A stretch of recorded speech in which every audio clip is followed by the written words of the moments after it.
in New Hampshire, I got the most votes in the history of the state of New Hampshire. Now think of this for a second. New Hampshire, and it's up there in, you know, Kennedy territory, right? JFK ran. I got more votes than JFK. A lot of great people, historic people ran, and that's in either party. I got more votes than anybody in either party. You know, they say you can tell a lot about a future president by how he behaves as president-elect, and with 11 days ahead of his inauguration, a lot of people are doing that right now with this president-elect and trying to size up what kind of president he could make, just as they've done with a number of his predecessors, including JFK, against whom historian Jonathan Lewis finds more parallels than you might imagine. Very good to have you. Thanks for coming. My pleasure for being here. At first blush, that sounded like, well, that's kind of bizarre, but what do you see? What are the similarities? Well, you know, to your point, many people are surprised to think that they should be similar, right? We look at it and we say to ourselves, JFK, the youngest guy elected president, Trump the oldest. Right. JFK, a Democrat, Trump, a Republican. But when you dig a little bit underneath the surface, there are some pretty notable similarities. One, they both used media in surprising ways. JFK used the new medium, television, to speak directly to the American people in a way never before done. Of course, Trump used social media, and specifically Twitter, to speak to the American people in a way never before done. They're both disruptors, and I think that's critically important. JFK viewed his predecessor, Eisenhower, as being slow-moving and behind the times in foreign policy. Trump the same. He views Obama as slow-moving and behind the times. And yet he was the younger guy, right? Exactly. So it's the opposite there. Do you think, Jonathan, that a lot has been put on, the pressure's been put on Donald Trump because critics have said, you're not a real Republican, not a conservative. People later said the same about JFK. Wait a minute, you're espousing these big old tax cuts. That's not what liberals do. So they were much more pragmatic in their approach to the job. What do you think of that? Well, I think at the end of the day, neither one is an ideologue. And I think that's important, and that's a reason for optimism. That you can be flexible. Because being flexible is critical for a successful presidency. However, I would think what's notable and what we should all be thinking about is the parallels that are of concern is if JFK was predisposed to take action early in his presidency, and he was frustrated by Congress. Even though the Democrats dominated Congress, he had a tough time making progress. And so he took action where he could, which was in foreign affairs. And that very forceful action led to the Bay of Pigs, which was a disaster. He had a summit with Khrushchev not that many weeks later. That was a disaster. That disastrous summit. Some people say it set up the Cuban Missile Crisis. It set up the Berlin Wall. The Soviets erected the Berlin Wall not many weeks later, and Kennedy did nothing. And then, of course, it was the setup to the Cuban Missile Crisis. So I think he came in cautious, as you said. Now, the rap against Donald Trump is he's anything but cautious. But actually, he's quite cautious, isn't he? Well, I would say, if you're asking me the direct question, do I think that Trump is cautious? I would say thus far his use of Twitter suggests not. I think he's been aggressive in promoting his views through social media, and I think it's too early to tell. And with regards to caution, I think the similarity between him and JFK that suggests otherwise is the intervention in our economy. The stock market peaked in late 1961. It began to groan under the weight of JFK's failed foreign policy initiatives. It really accelerated the downdraft when Kennedy intervened in the economy. He was flailing. He needed a success, and he decided to take action against the U.S. steel industry. Steel had raised, the U.S. steel industry was raising prices. That was restrictive on the economy. He called him on it publicly. And Kennedy called Donald Trump's doing all this as president-elect. That's unprecedented. Absolutely, and that's where we have to draw the parallel. Again, the similarity and the concern. Investors don't like it when presidents intervene in the economy. That's called central planning. And in a free market society, that's anathema. So the Kennedy slide, which began in late '61, ended up leading to a drop of about 27%. Nothing that would make investors happy. Now, of course, well, what do you mean 27%? From top to bottom. Oh, I see. It was a drop. It was a pretty meaningful slide. And ironically, the bang we got to turn that around came from the tax cuts that materialized after his death. Exactly. So the key thing to note is JFK was a learner. He stumbled in foreign policy.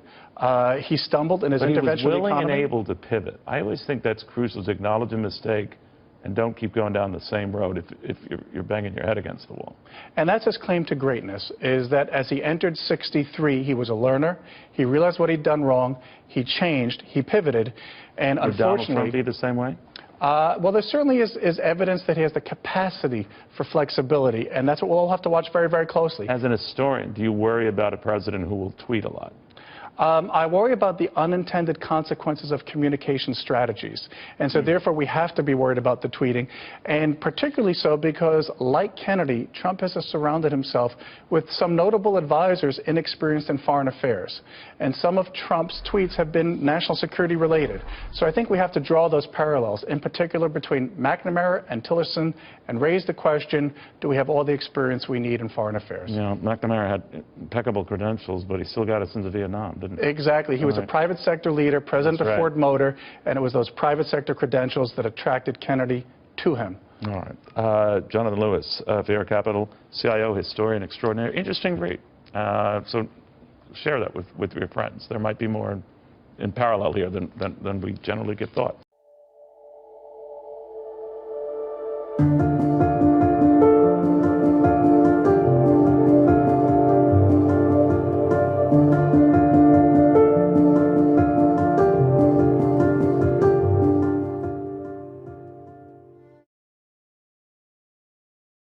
The Republicans. For Trump to win against Bush and Gore, or Bush and Bradley, or McCain in this mix, he has to do what?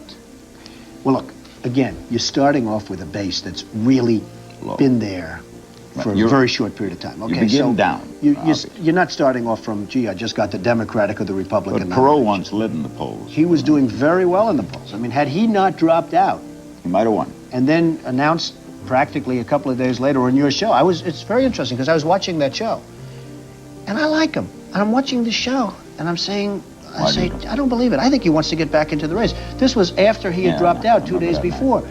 And you know, I'm pretty good at seeing what people want. So who do you get? Who do I get in terms of what? Larry? Voters. Oh. I mean, you got the Republican base and the Democratic base. I think what I get is I get the working base. I get the middle class base. For some reason, those are the people that really like Donald Trump. And I think I do well, and I think I get a lot of votes. But if I thought I was going to get the reform nomination and then get 21 or 22% of the vote, I'm not interested. Even though that would be the largest I'm just not. 19 it wouldn't matter. And then you know what happens? The next day I'm back in my office. We'll be back with our meeting moments with Donald Trump on this rather historic night, the announcement of a presidential exploratory committee. This letter that you got from JFK, August 19th, July 19th, 99. Your father passed away when? Right. In July? JFK Jr., that's exactly correct. He just, I mean, it must have been the last thing, one of the last things he did. He was a great guy. He was a friend of mine. Dear Donald, I read over the weekend of your father's passing, and I just wanted to drop you a note. No matter where you are in life, losing a parent changes you. I know you had an active relationship, and I hope you'll get ample time to reflect. He sounds like a fascinating man from what I read in the Times. I like that he would go over his various work sites and pick up stray nails and return them. And clearly, he never lost his perspective. My condolences to you and your family. Sincerely, John Kennedy. This was a tragedy that he died because he had so much going. He was a fabulous guy. I mean, he was really, truly a handsome, wonderful, great, bright guy. Is that line correct? No matter where you are in life, losing a parent changes you. Oh, it's tough. It's tough. Did My father losing was your special. father change well, you? He taught me so much. He was just a special guy. He was, you know, he was a firm guy, but just a special guy. I got to know John Kennedy very well. John. Fantastic. I think he would have been president. I think he was, you know, he was selling, he had a magazine named George, and he was going to be selling that. He wanted to get out. His mother wanted him to go into politics really strongly. He wanted to be an actor. And he loved the concept of being an actor. And he was a handsome guy, very handsome guy. And I think he probably would have been good at whatever he wanted to do. He was with Caroline. He just, I knew him before he got married, after he got married. They fought like cats and dogs, but they loved each other. This was a different than your relationship with your beautiful wife. But they fought, and then I'd say, this isn't going to work out, and then you see them hugging and kissing, right? So, you know, they had a rather volatile relationship, as the expression goes. But it was fine, it worked. And then they got into that plan, and it was just a disaster. But he would have, he was getting ready to, I think he would have run for the Senate from New York, or someplace, but probably New York, and wanted to do it. And he was all set for that. And his mother really wanted him to do that. And you know, had a great look, handsome, very handsome guy, the top of the line, really. And I think he probably would have done well, and he would have done well. He probably would have been president. I think he would have been president. What else is in the entrance there at Mar-a-Lago? Go past Heather's desk on the right, and there's a little seating area. In that seating area, in this library section that you're talking about, that is kind of this sitting room, the first thing that you come to is a 747 on the table right there at the entrance. I could probably send you a picture of it. I'll send you a picture of it. You'll get a kick out of it. Normally, you don't. A courtesy is you don't take pictures of Mar-a-Lago. It's a private club, and you get a few people get an exception. So, you know, right there on the table is the 747. It's Air Force One. Only thing is, it's Air Force One, and when President Trump was in office, one day the reporters are in there, they see the Air Force One on the table, and Barron is kind of shuffling it around and playing with it there. Well, what is it? It's painted in the same colors as John Jr.'s aircraft was when it crashed in '99.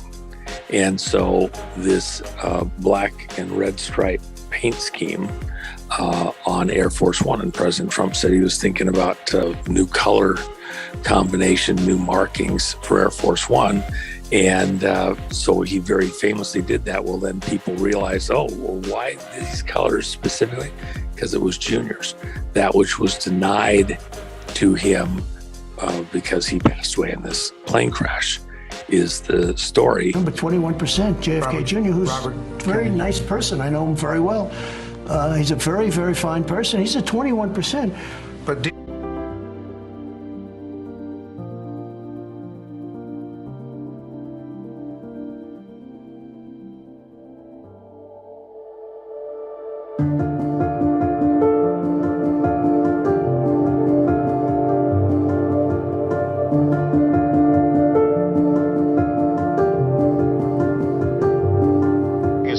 George, which is a hoot of a magazine. I thought you were a lawyer. I was. What happened? Well, we decided, I mean, actually taking a cue from folks like yourself and you around the 1992 election, that there was an opportunity here to change the definition of a political magazine. Certainly the way Americans were accessing information about politics and politicians was changing.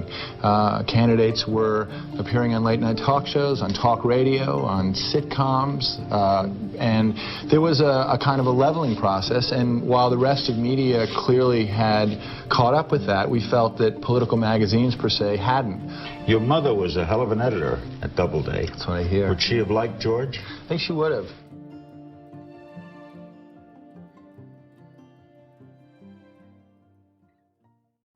Do you think he would have run for president? John? Yeah. I think it's possible. I mean, I talked to him about in that era, for him and me, almost everywhere we went, there was people who wanted to talk about the Kennedy family. I think he wanted to run, not on the Kennedy legacy, but he wanted to run because he was capable, he had great ideas, and he was interesting, and he was charismatic. And so I think there was a part of him that said, I don't want to do this just because everybody in my family's been doing it, and then run on the Kennedy name. I thought that was admirable about him. Please go to Kennedy24.com.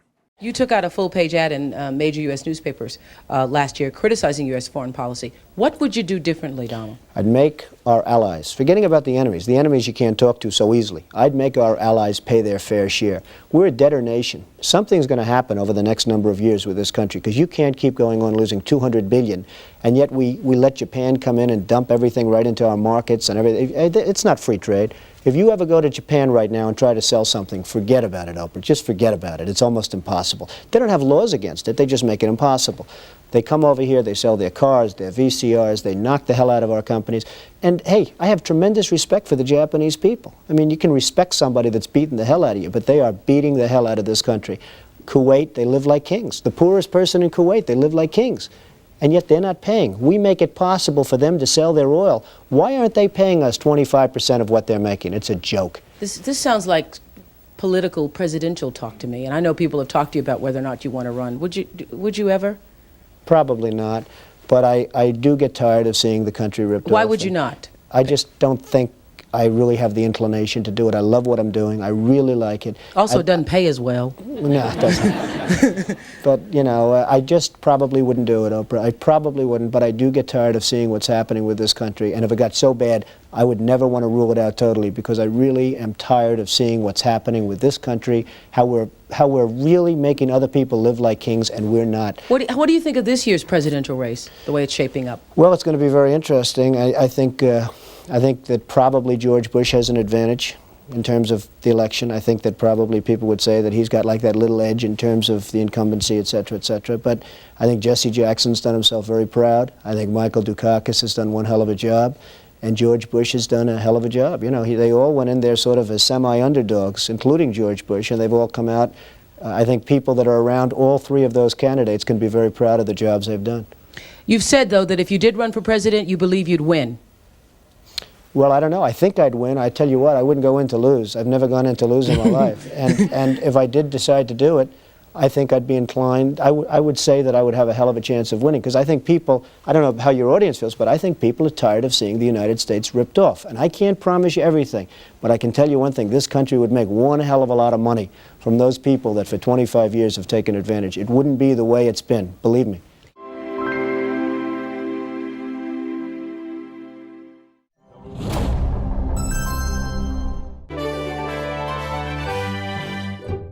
Hi, YouTubers! I'm excited to give you an update about our own YouTube channel. Now you can find new videos every day. They're the kind of videos that will make you look at life differently. They may even make you laugh a little bit. Who doesn't need a daily dose of that? So here's just a taste of some of what you'll see.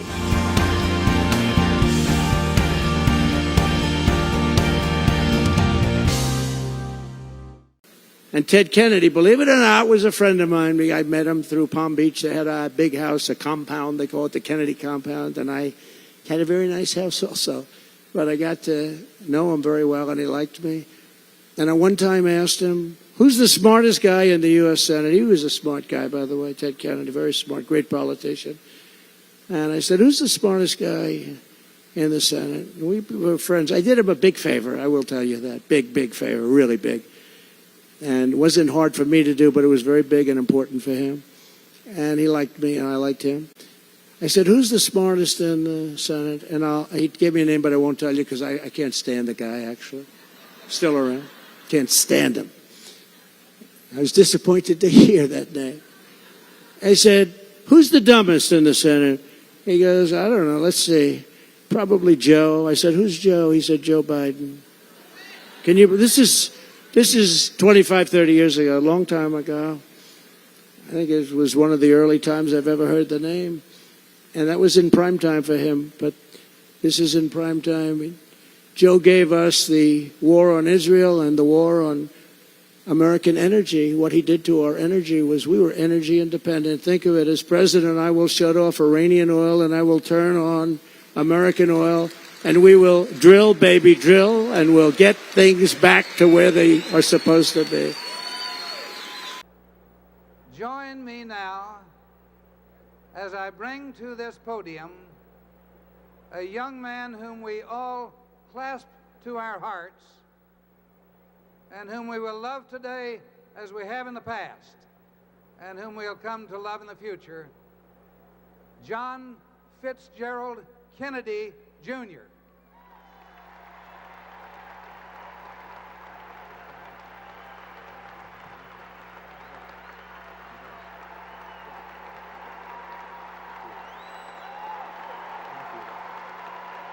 Thank you. Thank you. Thank you very much. Thank you. Thank you.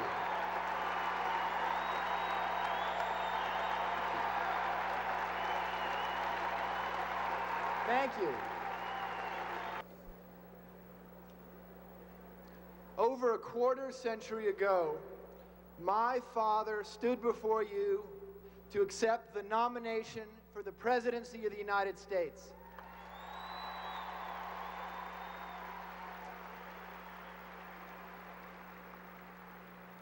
So many of you came into public service because of him. In a very real sense, because of you, he is with us still.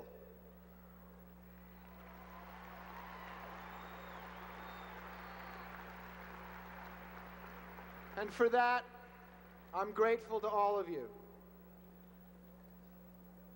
I owe a special debt to the man his nephews and nieces call Teddy. Not just because of what he means to me personally, but because of the causes he has carried on. He has shown that an unwavering commitment to the poor, to the elderly, to those without hope, regardless of fashion or convention, is the greatest reward of public service. Thank you. Thank you. I'm not a political leader, but I can speak for those of my age who have been inspired by Teddy to give their energy and their ideas to their community and not just to themselves. Thank you. Thank you. In that ongoing effort, young people, and not only the young, but all like-minded citizens, all of you, will be guided by the honorable and unyielding example of the senior senator from Massachusetts.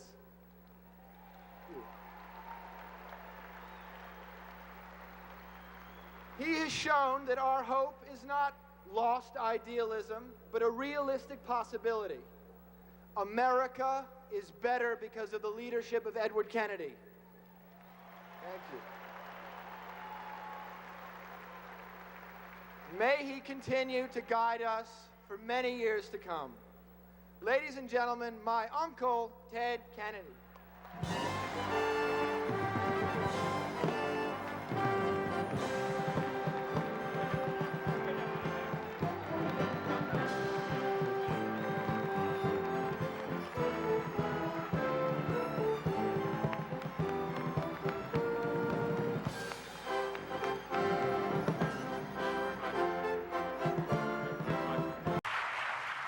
On Monday, George W. Bush will campaign in South Carolina for his brother. As you said tonight, and you've often said, the Iraq War and your opposition to it was a sign of your good judgment. In 2008, in an interview with Wolf Blitzer talking about President George W. Bush's conduct of the war, you said you were surprised that Democratic leader Nancy Pelosi didn't try to impeach him. You said, quote, which personally I think would have been a wonderful thing, close quote. When you were asked what you meant by that, you said, for the war. For the war. He lied. He got us into the war with lies. Do you still believe President Bush should have been impeached? First of all, I have to say, as a businessman, I get along with everybody. I have business all over the world.